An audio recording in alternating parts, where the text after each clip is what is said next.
сказать, что не осталось ни одной квартиры, которую бы оккупанты не...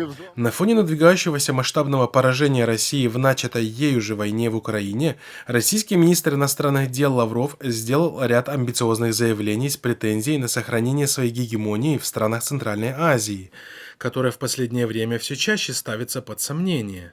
Как обычно, Лавров использовал в качестве пугала так называемую исламскую угрозу.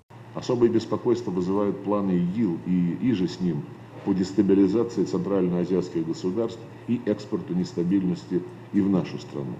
Тревожный сигнал наращивания отрядов Джамаат Ансарулы и исламского движения Узбекистана в районе афгано-таджикской и афгано-узбекской границ.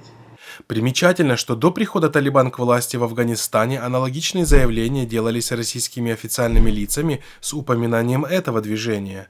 Сегодня же, когда Москва установила отношения с талибами, то в качестве пугала используются уже другие организации.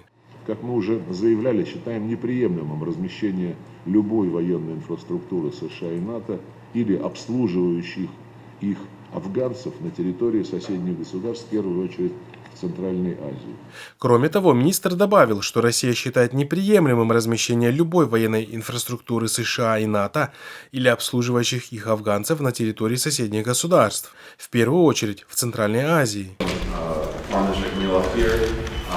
Следует заметить, что данное заявление было сделано на фоне намечающегося ослабления влияния России в странах Центральной Азии и уже начавшегося дистанцирования от нее некоторых стран региона. Узбекистан заинтересован в наращивании комплексного сотрудничества США в рамках диалога стратегического партнерства.